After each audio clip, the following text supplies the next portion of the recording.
Hey everyone, today I'm creating a set of cards using the latest Call Me Crafty L template. This is the March 2023 template. It is double-sided. You have the card design on the front and all the elements that you need on the back. I will put a link below to how you can get hold of the sketch yourself. I'm also part of the collaboration team, so you will see on screen that there is a hashtag that you can use to check out all the videos from the different collaborators. I will also have the details below on how you can get to a playlist. This makes it super easy. Okay, you can see all of the elements that I have on my screen here. I've got the Bird Days paper pack in A5 from Paper Rose. I have a Lawn Fawn sentiment set. I've got some dies that cut some strips of cardstock from scrapbook.com. And I've got some grey backing panels and I have my white card bases. The next step is to sort through the paper pack and pick out some designs that I think will work for this card sketch. I did decide to simplify the card sketch again this month. Last month I did the same. To be honest, I often use these sketches to use up scraps, but I am really time pressed at the moment. I have so much going on with work that I have not had as much time to craft as I would like. So I decided to use these bright and shiny papers from Paper Rose and make the most of them. What I've decided is that I'm going to use the papers with the dots along the bottom to do the strip at the bottom of the card. And then I knew that I would need some extras of the more detailed papers for the top. So here I'm just cutting down the paper to 4 3/4 wide. And then I'm chopping them down into 2-inch strips. This is going to be the panel across the top part of the card, or each piece from the A5 paper. I do get 4 panels. And so I'm going to cut down 5 pieces of pattern paper and I'm going to end up with 20 in total. The next step is to cut down the dotted paper. And so I've done the same thing. It's 4 3/4 wide, but now I need to cut it down to 1-inch strips. And what I found is I can get 8 1-inch strips from the horizontals. So I'm going through and trimming these up. And then because I had that original cut off from the first cut to get the 4 3/4, it's over on the right hand side of my screen, I did realize that I have 8 strips and then I can use this one here to cut a 9th. So from each of those pattern papers, I'm going to get 9 panels. So with the 3 colors, I can create 27 cards today. This does mean that I'm a little bit short when it comes to the pattern papers that I just chopped. So I did grab an extra sheet and cut that down as well. So I'm going to end up with enough cards to do 3 sets. And I'm just lining these up here and putting the blue with the blue, the pink with the pink, and then this multicolor one I decided would match up really well with the bright yellow. The next step is to try and confirm the color of my backing panel.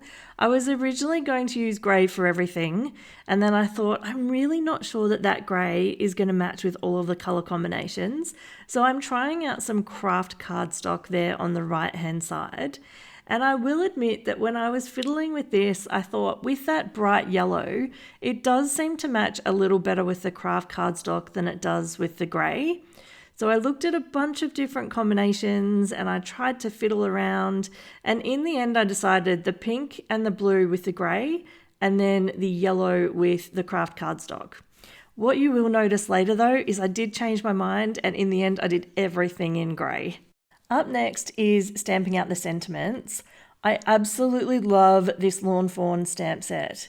It is called Simply Sentiments and it creates quite a large size font, but also a really wide sentiment. So it can actually make a really good statement on a card on its own. It doesn't need to be partnered up with a lot of other sentiments or a lot of other embellishments. And so I really love this stamp set and I use it quite frequently. You can see here I'm just using it on a stamp block. Often I will use a MISTI if I'm doing multiple stamping, but with sentiments I just find it's a lot easier to just grab the ink, stamp it down, and as long as you hold it down quite firmly for a second or two, it actually transfers the ink really well if you use a pigment-based ink like this Versafine black.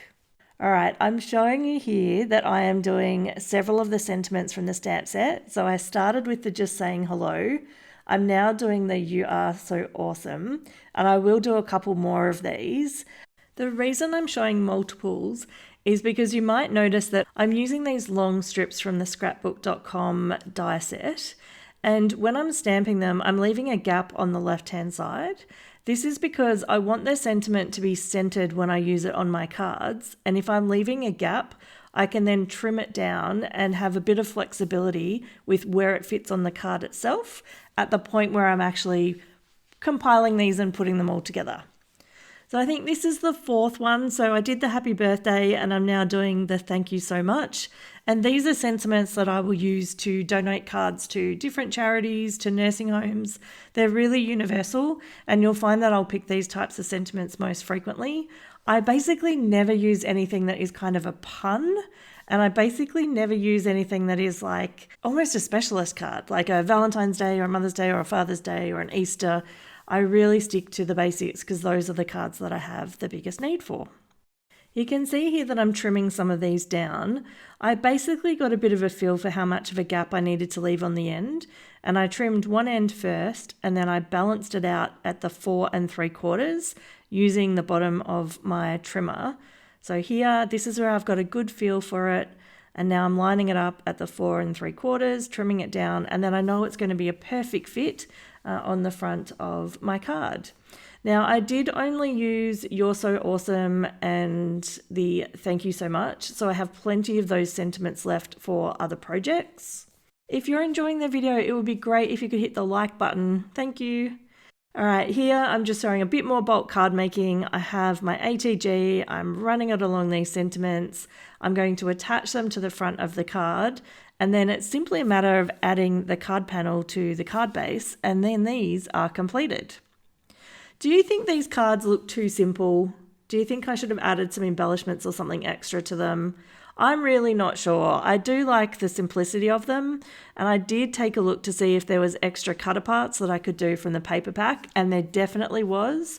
But for the moment, I thought these look really cool. I like the simplicity, and by the time I put them all together, I ended up with 27 pretty cool cards and a bit of a collection to add to my stash. Up next, I suggest you check out my other SheetLoad videos in the following playlist. Have a great day.